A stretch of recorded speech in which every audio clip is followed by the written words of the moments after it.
मैं जब तक 12th स्टैंडर्ड में आया तब तक मैं ऑलमोस्ट ब्लाइंड था, तो मैं चश्मा उतारता तो मैं कुछ नहीं देख सकता था, आँख खोलने से लेकर रात के सोने तक बिल्कुल। वो कि पता नहीं क्या पढ़ रहा है, पूरे दिन भर कपड़े सिलता रहता है, उधेड़ता रहता है घर में लेके। पेरेंट्स को भी लगता था कि पैटर्न्स बनाता रहता है कि मतलब इवेंचुअली तुम्हारा होगा क्या 4 साल के। और मैं स्कूल का सबसे लैंकी स्किनी लड़का होता था, बहुत पतला और एकदम, और चश्मा भी मेरे पेरेंट्स एकदम गोल गांधी जी वाला दिलवाया हुआ था। सो एक बार स्कूल में गांधी जयंती पर मुझे गांधी जी बना दिया गया। उसके बाद एक टैग लग गया था गांधी, मतलब ये हो गया था कि गांधी जी, मतलब मैं वॉशरूम यूज़ करता था, बच्चे गांधी जी, स्कूल में इधर उधर कॉरिडोर में हर जगह बस गांधी जी का एक टैग लग गया था कि गांधी जी, डबल बैटरी, चश्मिश।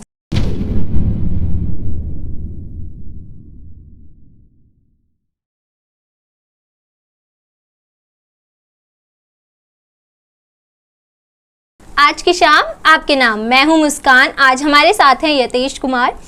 आइए इनका जानते हैं पैशन क्या है। इनका पैशन है फैशन। चलिए फैशन के बारे में इनसे कुछ बातें करते हैं। हाय एवरीवन, मेरा नाम है यतेश कुमार और मैं एक बडिंग डिजिटल कंटेंट क्रिएटर हूँ। मैं इंस्टाग्राम और यूट्यूब पर फैशन, लाइफस्टाइल और ट्रैवल रिलेटेड कंटेंट डालता हूँ। मैं बहुत ही अच्छा लिसनर जाना जाता हूँ। मेरे फ्रेंड्स यूजुअली मुझे बातें करने के लिए बुलाते हैं कि जब उनको कुछ सुनना होता है, तो आज मुझे बहुत अच्छा लग रहा है कि मुझे मौका मिल रहा है कि मैं अपने आप को एक प्लेटफॉर्म पर अच्छे से प्रेजेंट कर पाऊँगा। मैंने जो मेरा बैकग्राउंड है वो NIFT ग्रेजुएट हूँ मैंने बैचलर्स ऑफ फैशन टेक्नोलॉजी किया है। फैशन एक ऑर्गेनिकली मेरे अंदर आता है कि इसीलिए मैंने अपने जो कंटेंट है उसका जो बेस बनाया है वो फैशन रिलेटेड वीडियोस को बनाया है।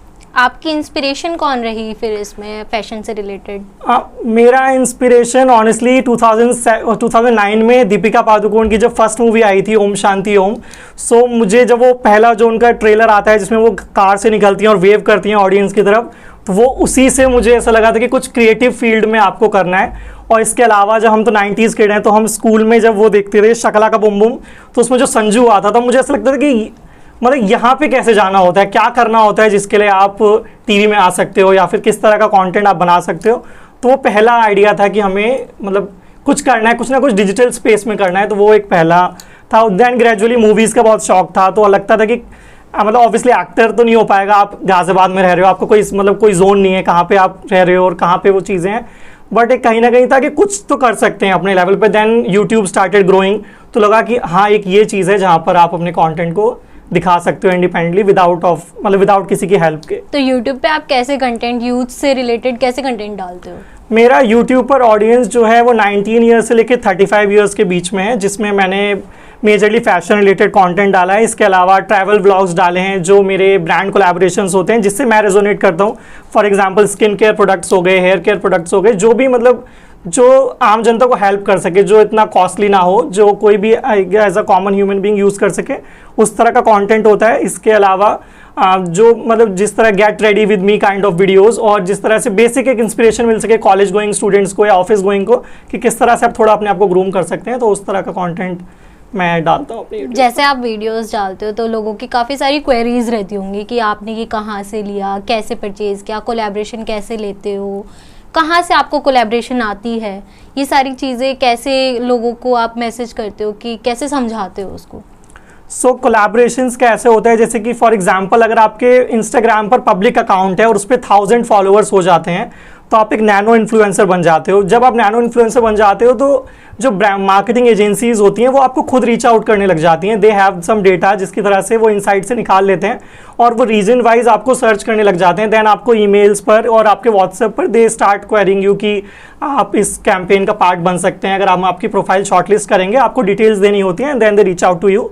उसके बाद फिर वो आपको बार्टर और पेड कैंपेन्स दोनों देते हैं। बार्टर कैंपेन्स में ये होता है कि आप उनके प्रोडक्ट रख सकते हैं और कंटेंट आपको डिलीवर करना होता है। पेड में ये होता है कि आपको आपको प्रोडक्ट खुद शायद परचेज करना पड़े, लेकिन they will pay you for that. इस तरीके से वो वर्क करता है। और then they have their agent जो आपको रीच आउट करते रहते हैं। तो आपको on a day to day basis minimum 3 to 4 campaigns आपको डिलीवर करने होते हैं और आपको इसकी क्वेरीज मिलती हैं करने के लिए। जैसे आपने बोला पहले आप पेटीएम में जॉब करते थे, फिर आप कैशिफाई में आए, तो आप उससे रिलेटेड क्या मतलब अब आप फैशन रिलेटेड वीडियोस बनाते हो, तो आपने कैशिफाई को और अपने पैशन को कैसे वो क्या? बेसिकली मेरी फर्स्ट जॉब थी वो मुंबई में थी। एक कंपनी थी जो कि होम टेली शॉपिंग कंपनीज होती हैं, तो वहाँ पर हम एज अ मर्चेंडाइजर काम करते, तो मैंने वहाँ पर ये पहली बार कैमरा सेटअप एंड ऑल देखा था जहाँ पर शूट होते थे। तो वहाँ से देख के आइडिया लगा था कि कैसे एक्टर शूट करते हैं। वो बेसिकली हमारा एक प्रोडक्ट होता था, हमें प्रोड्यूसर्स के साथ, डायरेक्टर्स के साथ एक मीटिंग करनी होती थी, अपना प्रोडक्ट पिच करना होता था, एंड देन वो हम एक्टर्स को स्क्रिप्ट समझाते थे कि ये हमारा प्रोडक्ट है, इसको बेस्ट वे में आपको प्रमोट करना है। सो एक पहला मतलब एक मैं मुंबई में ही काम कर रहा था, तो वो पहला एक वो था सेटअप की इस तरह से शूटिंग होती है, तो शायद हम भी कर सकते हैं। देन मैंने उसके बाद गुड़गांव में जॉब की, पेटीएम में काम किया, कैशिफाई में काम किया, बट वो सब मार्केटिंग प्रोफाइल थी। सो कहीं ना कहीं मैंने सीखा कि अपने आप को प्रमोट कैसे किया जाता है, क्योंकि हम ऐप के लिए, मैं आपके ऐप प्रमोशन के लिए काम करता था, इंटरनल ऐप के लिए। सो मतलब धीरे धीरे आइडिया लगा कि किस तरह से मार्केटिंग की जाती है, तो उसी का बेस बना मेरे कंटेंट के लिए। सो इन बिटवीन ही मैंने फिर वो अपना यूट्यूब चैनल स्टार्ट किया, एंड ग्रेजुअली इंस्टाग्राम भी ग्रो होने लगा। सो उसके बाद फिर अभी मैं कंप्लीटली अपने डिजिटल कंटेंट पे फोकस कर रहा हूँ। डिजिटल कंटेंट पे लोग काफ़ी ये पूछते हैं आपने वीडियोस कैसे बनाना स्टार्ट किया, क्या क्या प्रोडक्ट्स आपको नीड थी उस टाइम पे, क्या क्या आप किस एक लोग तो एक फ़ोन से भी शूट कर लेते हैं, बट वहाँ पे लोगों क्या करते हैं, लोगों के पास बहुत सारे डाउट्स होते हैं कि वीडियो बनाने के लिए कैसा कंटेंट होना चाहिए, कैसा फ्रेम होना चाहिए, ऑल दैट। फिर आप उनको क्वेरीज कैसे सॉल्व करते हो उस चीज़ के लिए? सो बेसिकली मुझे बहुत क्वेरीज आती हैं जिनको मैं इंस्टाग्राम डीएम पर मतलब जो इंस्टाग्राम डीएम पर रीच आउट करते हैं। इसके अलावा यूट्यूब कमेंट्स बहुत आते हैं कि हमें बताइए ये कैसे करना है, तो मैं उनको वहीं पे कमेंट पे रिप्लाई कर देता हूँ। इसके अलावा क्या होता है कि आपको ये वो रीच आउट करते हैं, देन आपको जो भी आप मदद कर सकते हो। फॉर एग्जांपल मेरा चैनल अभी कम से कम 3 साल पुराना हो गया होगा, बट मैं अभी भी अपना सारा कंटेंट अपने मोबाइल से शूट करता हूँ। मेरे पास कोई भी ऐसा स्पेशल इक्विपमेंट नहीं है, और मैं अपनी स्क्रिप्ट खुद प्रिपेयर करके आई शूटेड। मेरी मदर मेरा सारा कंटेंट शूट करती हैं अभी तक, 3 से 4 साल हो चुके हैं, और चाहे मुझे कितने भी रीटेक्स लगे बट वो ही शूट करती आ रही हैं। सो और कोई इक्विपमेंट मैं यूज़ नहीं करता। जो मेरे कपड़े होते हैं वो मेरे खुद के होते हैं, वो नॉन स्पॉन्सर्ड होते हैं। जो मैं बना के, जो प्रोडक्ट्स होते हैं वो मे बी शायद ब्रांड रीच आउट करती हैं, बट जो मेरे कपड़े होते हैं, जिस तरह से मैं अपने आप को दिखाता हूँ, वो सब मेरा खुद का होता है। एंड देन वो आप लोग रीच आउट करते हैं, आपको फ़ोन्स पे रीच आउट करते हैं, मैसेज पे रीच आउट करते हैं, बट मैं उनकी क्वेरीज वहीं पे सॉल्व कर देता हूँ साथ के साथ ही। तो आप ये ज़रूरी थोड़ी कि सारे कमेंट्स को आप रिप्लाई करते होगे? मोस्टली मैं मतलब जो रेलिवेंट कमेंट्स होते हैं जिनका रिप्लाई बनता है उनको डेफिनेटली मैं रिप्लाई करता हूँ। कुछ नेगेटिव कमेंट्स होते हैं, I prefer to ignore them, क्योंकि फिर वो एक लूप बन जाता है। अगर आप किसी से आर्गुमेंटेटिव स्टेज में जाओ और डिजिटल स्पेस में, तो वो उसका मुझे इतना बेनिफिट लगता नहीं है। सो मैं नेगेटिव कमेंट्स को यूजुअली मैं आई इग्नोर इट। मैंने किसी नेगेटिव कमेंट का रिप्लाई नहीं किया, क्योंकि मुझे ज़रूरत नहीं लगती। क्योंकि जो ट्रोल्स होते हैं उनका शायद वो खुद ही इतनी अनसेटिस्फाइड लाइफ जी रहे होते हैं कि उन्हें वो फ्रस्ट्रेशन कहीं ना कहीं निकालना होता है। तो कभी कभी मेरे चैनल पे भी निकाल देते हैं, बट मैं उसको इतना इंपॉर्टेंस नहीं देता। जैसे आपने बताया कि आपकी मदर आपकी वीडियो शूट करती हैं, तो आपकी मदर बहुत सपोर्टिव है आपकी वीडियोस को लेके, या आपकी मदर चाहती है कि आप बहुत ग्रो करो? सो बेसिकली आप जैसे स्कूल, मेरे पेरेंट्स का हमेशा से रहा है कि आप कुछ भी करने की आज़ादी उन्होंने हमें हमेशा से दी थी। जैसे मैंने निफ्ट का मैंने पीसीएम लिया था, फिजिक्स केमिस्ट्री में, तो उसके बाद निफ्ट में जाना बहुत ही एक ऑड एक पाथ हो जाता है, बट उन्होंने कहा जो भी आपको करना है बस उसमें सेटिस्फाइड रहना, बी हैप्पी विद दैट। सो मैंने उसके बाद अपना पूरी स्ट्रीम चेंज करी। फिजिक्स केमिस्ट्री मैथ्स करने के बाद मुझे स्कूल में पूछा जाता था कि आपको करना क्या है करियर में, तो मेरे पास कभी एक ऑनेस्ट आंसर नहीं होता था। लोग बोलते थे इंजीनियर बनना है, तो मैं भी इंजीनियर बोल देता हूँ, बट कहीं ना कहीं मुझे था कि क्रिएटिव स्पेस में जाना है। बट जिस तरह से मैं दिखता था वो कहीं पे भी क्रिएटिविटी में मैं फिट नहीं हो सकता था। मेरा क्लास 3rd में मैं बहुत टीवी का बहुत शौकीन हूँ, मैं टीवी देखता था, मूवीज़ बहुत देखता था, तो बहुत मोटा चश्मा लग गया था। मैं जब तक 12th स्टैंडर्ड में आया तब तक मैं ऑलमोस्ट ब्लाइंड था। तो मैं चश्मा उतारता तो मैं कुछ नहीं देख सकता था, आँख खोलने से लेकर रात के सोने तक बिल्कुल स्पेक्स लगाने थे। तो मुझे पता चल गया था कि क्रिएटिव स्पेस में तो अब तो कुछ नहीं हो सकता। इस मतलब जो हालत थी, फाइनेंशियल कंडीशन भी बहुत अच्छी नहीं थी कि रीच आउट कर सकें या कुछ अपना काम को छोड़ के मतलब कुछ और करें। तो मुझे लगा कि निफ्ट ही शायद एक ऐसा एक मीडियम हो सकता है जो थोड़ा सा एक अलग ले जाएगा जर्नी को। और फिर मुझे ये भी पता चला कि निफ्ट के बहुत सारे मतलब निफ्ट के निकले हुए बहुत एक्टर्स हैं, डिज़ाइनर्स तो डेफिनेटली हैं ही बड़े बड़े, और एक्टर्स भी हैं काफ़ी सारे। तो मुझे लगा या शायद यही एक स्पेस हो सकता है जिसके थ्रू मैं क्रिएटिव फील्ड में जा सकता हूँ। तो इसीलिए मैंने फिर वो चूज़ किया। एंड फैमिली बहुत सपोर्टिव रही। यूजुअली पेरेंट्स को ये मतलब मोस्टली पेरेंट्स सपोर्ट नहीं करते हैं। उनको लगता है कि जब इतनी अच्छी डिग्री आप कर ही रहे हो तो फिर आपको एक्स्ट्रा इन सब चीज़ों में क्यों पढ़ना है, या फिर फैशन रिलेटेड चीज़ें हो गई या किसी भी तरह का कंटेंट। बट उन्होंने हमेशा सपोर्ट किया है। यूजुअली फादर्स का ऐसा होता है कि एक थोड़ा सा होता है टॉक्सिक मैस्कुलिनिटी होती है कि नहीं नहीं ये चीज़ नहीं करनी है या इस तरह से नहीं करना है। बट उनका ये था कि जो भी आपको करना है आप कर सकते हो, बट आपको खुश रहना चाहिए at the end of the day. So mother का हमेशा सपोर्ट रहा है। उन्होंने बोला जो भी कितना भी टाइम लगे तो शूट माई वीडियोस, वो अपना टाइम निकाल के रखती हैं। मैं बताता हूँ कि मुझे आज इतने घंटे का टाइम लगेगा, तो वो मेक श्योर करते हैं कि वो अवेलेबल रहें, और वो अपना पूरा मतलब उनका एक पूरा सपोर्ट रहता है। एंड देन डेफिनेटली फैमिली का तो सपोर्ट रहता ही है पूरी। जैसे मेरी सिस्टर ने भी बीटेक करी थी, इंजीनियर बनी, उसके बाद उन्होंने जॉब भी करी उस स्ट्रीम में, बट अब उनका इंटरेस्ट नहीं था इतना, बट उनका इंटरेस्ट था फैशन में, तो वो उन्होंने मास्टर की है फैशन डिज़ाइनिंग में। तो बट पेरेंट्स क्या बोलते थे, मतलब सोसाइटी बोलती थी बीटेक करने के बाद तुम फैशन डिज़ाइनिंग में जा रही हो, इस पे तो कोई स्ट्रीम नहीं है, तो इससे अच्छा तो इंजीनियर बन जाती, फैशन डिज़ाइनिंग में क्या है, कपड़े सिलोगी क्या, ये करोगी क्या, बस वही चीज़ें है कि सोसाइटी ने बोला। बट वो है कि उन्होंने अपना पैशन करना था, तो वो उस चीज़ में कंटिन्यू कर रही हैं। सो मैंने निफ्ट बेसिकली फेमस है डिज़ाइनर्स के लिए, बट मैंने डिज़ाइनिंग नहीं किया है, मैंने बैचलर्स ऑफ फैशन टेक्नोलॉजी किया है। सो वंस द डिज़ाइन जो आप डिज़ाइन देखते हो पेपर पे, वो डिज़ाइन जब बन जाती है उसके बाद का जो प्रोसीजर होता है कि वो डिज़ाइन के बाद वो कपड़ा एक्चुअल में गारमेंट कैसे बनता है, हमें वो सिखाया जाता है।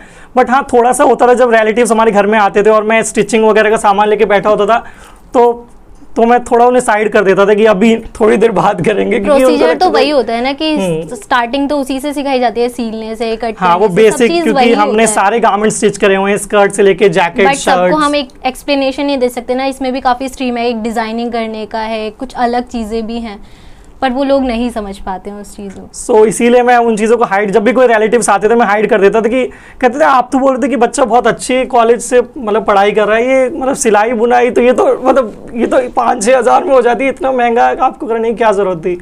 सो वो उनको नहीं पता था, क्योंकि उस टाइम पे जब मैंने कॉलेज किया था 2012-16 में, उस टाइम पे इतना ज़्यादा अवेयरनेस भी नहीं थी। लोग ऑब्वियसली कर तो रही थे निफ्ट से, बट इतना ज़्यादा बातें नहीं थी, क्योंकि मैंने ही अपने पूरे क्लास में सिर्फ मैंने ही निफ्ट से पढ़ाई की थी, और मैंने सुना भी नहीं था दूर दूर तक कोई NIFT से पढ़ा हुआ है। सो एक वो चीज़ थी। बट देन कॉलेज ख़त्म हुआ एंड फिर ग्रेजुअली पीपल नो, जब आप ग्रोथ पे जाते हो तो आप लोगों को पता चलता है कि हाँ जो करियर पाथ आपने लिया है वो ठीक है। बट कॉलेज में तो एक डाउट था लोगों की, पता नहीं क्या पढ़ रहा है, पूरे दिन भर कपड़े सिलता रहता है, उधेड़ता रहता है घर में लेके।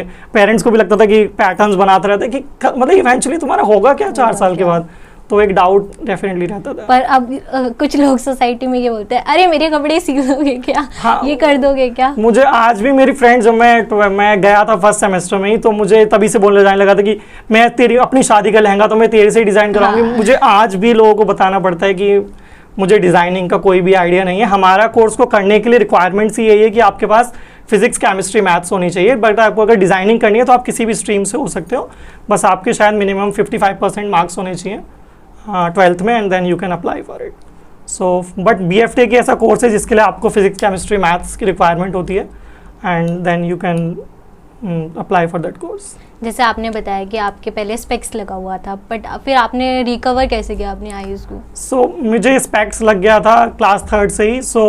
और मैं स्कूल का सबसे लैंकी स्किनी लड़का होता था, बहुत पतला और एकदम, और चश्मा भी मेरे पेरेंट्स एकदम गोल गांधी जी वाला दिलवाया हुआ था। सो एक बार स्कूल में गांधी जयंती पर मुझे गांधी जी बना दिया गया। उसके बाद एक टैग लग गया था गांधी, मतलब ये हो गया था कि गांधी जी, मतलब मैं वॉशरूम यूज़ करता था, बच्चे गांधी जी स्कूल में, इधर उधर कॉरिडोर में हर जगह बस गांधी जी का एक टैग लग गया था कि गांधी जी, डबल बैटरी, चश्मिश। तो एक वो कहीं ना कहीं दिमाग में फिट हो गया था कि चश्मा तो हटाना है, मतलब कैसे हटाएंगे। और एक फैमिली बैकग्राउंड भी बहुत वीक था, तो ये नहीं था कि अब हटा तो मतलब कैसे हटाएं, लेंसेज ट्राई करें, क्या करें। तो फिर मैंने जब मेरी पढ़ाई ख़त्म हो गई उसके बाद मुझे पता चला कि एक आप हटा सकते हो, I7 करके हॉस्पिटल है जहाँ पर एक कंट्यूरा विजन करके एक सर्जरी आई थी, जो उस टाइम पे इंडिया की सबसे एडवांस आई लेसिक सर्जरी थी। सो करीब 1.5 लाख की उसकी कॉस्ट थी। तो पहले मैंने अपनी सेविंग्स करी 1-1.5 साल, जितनी भी सेविंग मेरे से हो पाई। तो सबसे पहले मैंने काम यही किया 2018 में। फिर पेरेंट्स को कन्विंस किया, पेरेंट्स थे कि आँखों के साथ हमें रिस्क नहीं लेना है, क्योंकि अगर पता चले कुछ हो गया सर्जरी का, सिर्फ 10 मिनट की बात हो गई नहीं। फिर उन्होंने बहुत कन्विंस किया कि मुझे सेल्फ एस्टीम डाउट्स हैं और एक कॉन्फिडेंस मेरा बूस्ट नहीं हो पा रहा है चश्मिश की वजह से, क्योंकि एक टैग लग गया है चश्मिश, डबल बैटरी। मैं कहीं भी जाता चश्मिश, वो जो चश्मिश है ना, मतलब एक नाम नहीं लिया जाता था, एक चश्मिश हो गया था। फिर मैंने वो सर्जरी कराई, और सर्जरी के 10 मिनट्स बाद जब डॉक्टर ने वो आंखों पे से पट्टी हटाई और जो मुझे एकदम क्लियर दिखा क्लास 3rd से, लाइक आफ्टर 15 ईयर्स, तो वो शायद one of the happiest moment था। उसके बाद मैंने कभी भी, आज मैं सन ग्लासेस भी नहीं लगाता, मुझे लगाना ही नहीं है किसी भी तरह का चश्मा। तो उसके बाद डेफिनेटली कॉन्फिडेंस में एक बूस्ट आया था। और लोगों का देखने का नज़रिया भी चेंज होता है, जो कि आपको चश्मिश बोलते हैं तो अब उनके पास कुछ है नहीं, आपको किस तरह से वो आपको डिफ़ाइन करें। तो एक वो चीज़ से डेफिनेटली काफ़ी हेल्प मिली थी। उसी के बाद मैंने अपना यूट्यूब वीडियो पे भी वो कंटेंट डाला। फिर आपको स्पेक्स के रिमूव जैसे आपने करवाया तो इस चीज़ को लेके भी काफ़ी क्वेरीज आई होंगी आपके पास यूट्यूब पे, इंस्टा पे। सो वो वीडियो डालते ही ऑलमोस्ट वायरल हो गया और उस पर बहुत ज़्यादा कमेंट्स आने लगे। तो कुछ आउट ऑफ इंडिया के लोगों ने भी रीच आउट किया, क्योंकि फॉरेन में जो आई लेसिक मतलब फॉरेन में तो किसी भी तरह का मेडिकल प्रोसीजर बहुत कॉस्टली होता है और ये कॉस्मेटिक सर्जरी में काउंट होती है, तो इंश्योरेंस में भी कवर नहीं होती। तो काफ़ी लोगों ने रीच आउट किया कि हमें करानी है और आप हमें गाइड कर सकते हो, क्या प्रॉब्लम होती है, क्या इश्यूज़ होते हैं, कुछ ऐसा तो नहीं है आपको कुछ साइड इफ़ेक्ट्स हो रहे हैं। उनके भी पेरेंट्स मान नहीं रहे थे क्योंकि अर्ली एज है और आंखों के साथ रिस्क नहीं लेना। तो बहुत क्वेरीज आई जिनका मैंने रिप्लाई किया और आज तक आती हैं, शायद फ़ोन पे भी, इंस्टाग्राम पर। और जब मैं उनका रिप्लाई करता हूँ तो बहुत खुश होते हैं कि थैंक यू भाई, थैंक यू सो मच, अब हमारे डाउट्स क्लियर हुए। और मुझे ही देख के शायद मेरे 3 से 4 क्लासमेट ने भी ये सर्जरी कराई है, जिन्होंने मुझसे गाइडेंस दी और मेरे ही वाले हॉस्पिटल से कराई है एंड उनका रिजल्ट्स भी काफ़ी अच्छे हैं। सो अब तो मुझे कराए हुए करीब 4 से 5 साल हो चुके हैं और मैंने जेन्युइनली कोई मतलब आई लेसिक को लेके बहुत सारे डाउट्स हैं, बट मैंने किसी भी तरह का इशू कोई फेस नहीं किया है, मतलब कोई इशू है ही नहीं बेसिकली। जैसे कई बार सर्जरी के बाद ये होता है सन में नहीं आते, कांटेक्ट नहीं होता सन से। वो बेसिक प्रोसीजर शायद इनिशियल 5 डेज के लिए था, उसके बाद आपको किसी भी तरह का कोई भी मतलब कंसर्न नहीं होता, आप कुछ भी कर सकते हो लाइफ में, किसी भी तरह का कोई फ़ोन यूज़ कर सकते हो, स्विमिंग कर सकते हो और आप जो भी आपके नॉर्मल फिजिकल एक्टिविटीज़ हैं, जिम करना, वो सब आप कर सकते हो। बस आपको इनिशियल 7 to 8 डेज़ का रेस्ट लेना। जैसे आपने बोला स्कूल में आप बहुत स्किनी थे और फिर उस टाइम पे आपको बहुत बॉडी शेमिंग भी किया जाता था। क्या होता है कि एक फैट शेमिंग होती है लेकिन एक स्किनी शेमिंग भी बराबर होती है। अगर आप एक फैट हो, लार्ज साइज हो, तो डेफिनेटली वो तो होता ही है स्कूल में कि आपको सीधा वो जो मोटा बच्चा होता है वो सीधा सेंटा क्लॉज बना दिया जाता है हर साल। आप तो उसे सेंटा क्लॉज बना रहे हो, बट कहीं ना कहीं उसकी जो सेल्फ स्टीम होती है, सेल्फ कॉन्फिडेंस होता है, डेफिनेटली उसको हिट लगता है, क्योंकि उसको ऐसे ही रोल्स के लिए आप स्कूल में यूज़ करते हो। तो मुझे भी पहले गांधी जी, फिर इसी तरह के चीज़ों से रिलेट करने लगा था। तो बहुत ज़्यादा कि हम किसी भी वेडिंग फंक्शन में जाते हैं या किसी भी फंक्शन में जाते तो क्या हो गया, इसको कुछ खिलाते नहीं हो क्या, मतलब बीमार है क्या, इस तरह से कमेंट्स होते हैं। या फिर इतना पतला, ऐसा लगता है क्या पहनाया हुआ है, ऐसा लग रहा है हैंगर पे कपड़े लटकाए हुए हैं। हाँ, एक टैग लग गया था कि तो फिर मैंने इवन मेरी आई सर्जरी के बाद भी फिर जब हम किसी भी इवेंट में किसी फंक्शन में जाते तो पेरेंट्स को बोला जाता कि क्या कंजूसी, बच्चे को कुछ खिलाते पिलाते नहीं हो क्या, कंजूसी कर रहे हो क्या खिलाने पिलाने में। तो उनको भी होता नहीं, हम तो सब कुछ कर रहे हैं अपने बच्चे के लिए, बट नहीं, मेरा बॉडी टाइप ही इस तरह का था कि मतलब उस तरह से वेट गेन नहीं हो पा रहा था। जब मैंने प्यूबर्टी हिट करी उसके बाद जैसे होता है कि आप सडनली अट्रैक्टिव लगने लगते हो या फिर आपके बॉडी फीचर्स अच्छे हो जाते हैं। मैं जैसा मतलब 10 से 12 साल का था उसी हिसाब से मैं 22-23 साल में भी बिल्कुल वैसा ही लगता था, एकदम पतला सा था। और तो बहुत ज़्यादा टैग लगने लगी थी कि सूखी हड्डी है, ऐसा है वैसा है। कॉलेज में भी एक टैग लग गया था कि माचिस की तिल्ली जैसा है। तो फिर बहुत एक शायद मैं एक डार्क स्पेस में चला गया था। एक शायद एक बहुत ही लो फेज में एक रात में मैं एक इंस्टाग्राम एक्सप्लोर कर रहा था, तब मुझे एक कंटेंट क्रिएटर का ही पेज दिखा जो शायद 22 से 23 साल का लड़का था। उसके साथ भी यही इश्यूज थे और अब उसने काफ़ी अच्छे अपनी बॉडी पे काम किया था, नाउ इज़ अ ट्रेनर। तो मैंने उसको तुरंत ही मतलब रीच आउट किया एंड उसने मुझे प्लान बताया। विदिन 6 months मैंने अपने ऊपर काम किया, पर्सनल एक्सरसाइज, डाइट फॉलो किया एंड जो स्किनी फेस था वो बिल्कुल ख़त्म हो गया। मैंने within 6 months around 20 kgs put on किया। मैं 40 kgs से भी कम होता था, फिर मैं एकदम से 60-65। तो उसके बाद इस टाइम पे मेरे में इतना कॉन्फिडेंस है कि कभी मुझे किसी भी तरह का कमेंट फेस करने को नहीं मिला। बट जब भी हम किसी से मिलते हैं तो हमें ये चीज़ का ध्यान रखना चाहिए कि पहला कमेंट आप यही ना मारो कि वो कितना पतला दिख रहा है या फिर वो कितना मोटा दिख रहा है। जैसे आप हम किसी से मिलते हैं तो कहते हैं मोटे हो गए, पतले, वो कहीं ना कहीं दिमाग में फिट कर जाता है। आज मेरी जो एज है 29, उसमें शायद मुझे इतना इफेक्ट नहीं करता, बट जो आपकी इंप्रेशनेबल एज होती है 14 to 16, उसमें जब आपको कोई अट्रैक्टिव नहीं समझता, लोग कहते हैं कि पतला सा है, ऐसा है वैसा है, तो वो कहीं ना कहीं आपको इफेक्ट करती है। तो मुझे काफ़ी बॉडी इमेज इश्यूज़ तो रहे हैं, बट मैं आज कॉन्फिडेंटली कह सकता हूँ कि मुझे किसी भी तरह के बॉडी इमेज इश्यूज़ नहीं है और मैं कैमरा के सामने बहुत ही कॉन्फिडेंटली अपना कंटेंट डालता हूँ और मतलब विदाउट हिचक मैं किसी भी कैमरा के सामने प्रेजेंट कर पाता हूँ। जैसे आपने बोला अभी कि पहले ही मिलते हैं और फिर ये लोग बोलते हैं कि पतला नहीं बोलना चाहिए, ये तो बहुत पतला है, ये चीज़ें नहीं बोलनी चाहिए। बट अगर आपको ये चीज़ें कोई नहीं बोलता, नेगेटिव बॉडी शेमिंग नहीं करता, तो आपके अंदर वो फीलिंग भी नहीं आती कि मेरे को अपने आप को रिकवर करना है, मेरे को अपने आप को कैसे ठीक करना है कि लोग ना बोल पाए। मैंने घर वालों को ये था, रिलेटिव्स का भी ये था कि जब शायद इसकी अभी स्कूल टाइम है, कॉलेज में है, तो भाग दौड़ ज़्यादा है शायद, इसलिए मतलब एक सोसाइटी के हिसाब से जो परफेक्ट वेट होता है एक लड़के का ऐसा दिखना चाहिए, वैसा नहीं दिख रहा है, बट हो जाएगा। बट एक फीडबैक देने का तरीका होता है, एकदम आप जैसे से मिलते कहते क्या हो गया, तू बीमार है क्या, तो एक फीडबैक देने का तरीका होता है। अगर आप अच्छे से फीडबैक दो, आगे आपको बोलो कि बेटा तुम ऐसे ऐसे फॉलो करो, अगर थोड़ा ध्यान रखो बॉडी पर, या फिर अच्छा कर सकते हो, फिर अच्छा खाओ पियो, एक उस तरह से, हाँ एक ये डाइट रखो, या कोई ऐसा कंस्ट्रक्टिव फीडबैक दे तो मैटर करता है। लेकिन अगर कोई किसी को बहुत ही अजीब तरीके से एकदम से बोल दे, कहीं आप घुसे हो, जस्ट एक टाइम पर तो मुझे ऐसा भी हो गया था, मैं पेरेंट्स को बोलता था कि मुझे नहीं जाना है, कम से कम 100 लोग मिलेंगे और फिर सबका यही क्वेश्चन होगा कि इसका वजन क्यों नहीं बढ़ रहा। मतलब एक बहुत बड़ा मुद्दा हो गया था कि वजन, तो एक ऐसा हो गया था कि नहीं भैया, एक आपको ऐसा ही दिखना होता है। बट हाँ, डेफिनेटली मैंने उस पर काम किया और ज़्यादा टाइम नहीं लगा। बट मुझे भी यही लगता है कि अगर आप भी बॉडी इमेज इश्यूज़ को मतलब आप फेस कर रहे हो, तो डेफिनेटली आप किसी ट्रेनर या किसी भी, अब तो इंस्टाग्राम पर इतने ऑनलाइन ट्रेनिंग अवेलेबल है जो कि काफ़ी अफोर्डेबल भी है। मैंने भी ज़्यादा पैसा नहीं खर्च किया था और बेसिक डाइट को मैंने फॉलो किया, बट कंसिस्टेंटली किया। पहले मुझे जिम में जाने से भी डर लगता था, क्योंकि जिम में सब बीफ्ड अप होते हैं, मस्कुलर, और मैं इतना पतला, मुझे जिम में घुसते ही एंग्जाइटी होने लग जाती थी कि मुझसे नहीं होगा। तो मैंने पहले 3 महीने उस जो मेरा ट्रेनर था उसने बोला कि नहीं जिम में जा सकते, घर पे करो वही एक्सरसाइज, घर पे करना।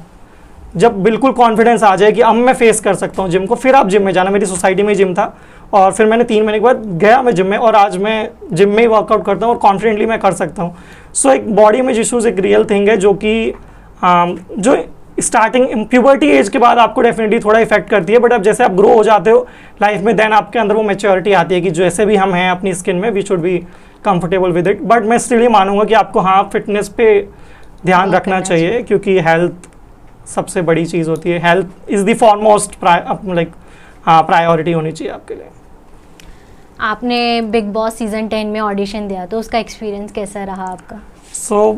बिग बॉस मैं सीज़न 7 से फॉलो करता आ रहा हूँ। मुझे बिग बॉस का बहुत शौक, क्योंकि मुझे लोगों से बात करना, इंटरेक्ट करना बहुत अच्छा लगता है। कुछ लोगों को शायद वो शो बहुत क्रास और मासी लगता है कि क्या बोल रहे हैं, बट उससे कहीं ना कहीं आपको ह्यूमन इंटरेक्शन के बारे में पता चलता है कि लोग एक दूसरे से कैसे बात कर रहे हैं और कैसे डील किया जाता है लोगों से, और किस तरह से आपको मतलब एक ह्यूमन रिलेशंस के ऊपर जो वो शो है। सीज़न 10 में पहली बार कॉमनर्स की एंट्री हुई थी।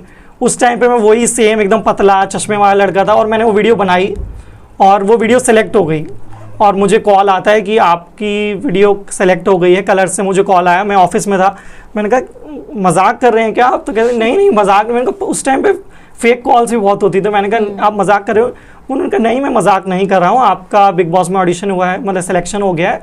और उन्होंने मुझे तुरंत एक एड्रेस भेजा कि आपको फिल्म सिटी में आके इस डेट पे ऑडिशन देना होगा। मैं वहाँ पर अवेलेबल नहीं था मुंबई में, उस टाइम पे मैं दिल्ली ट्रैवल कर रहा था।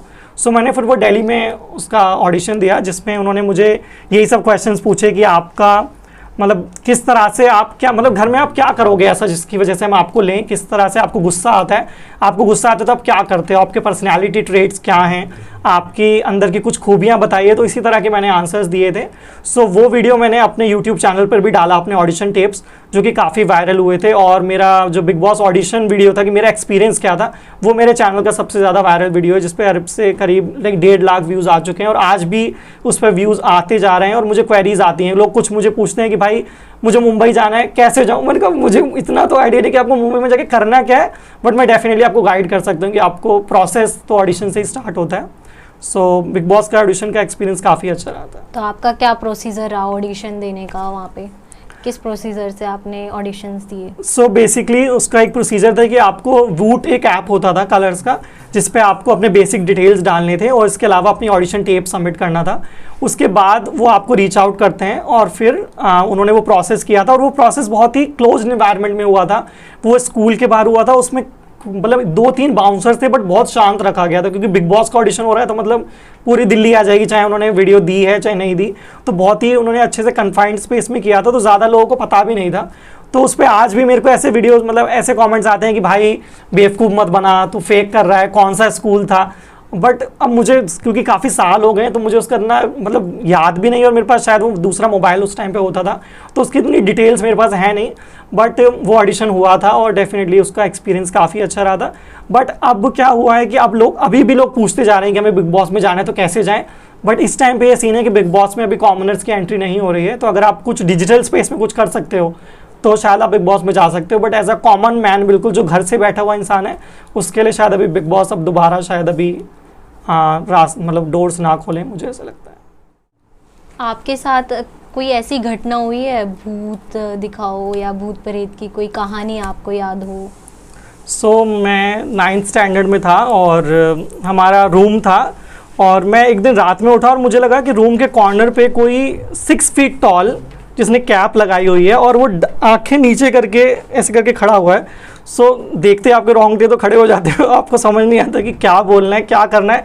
तो मैंने कुछ नहीं किया और अपने पिलो से अपना मुंह ढक लिया, और ऐसा 3 दिन हुआ लगातार।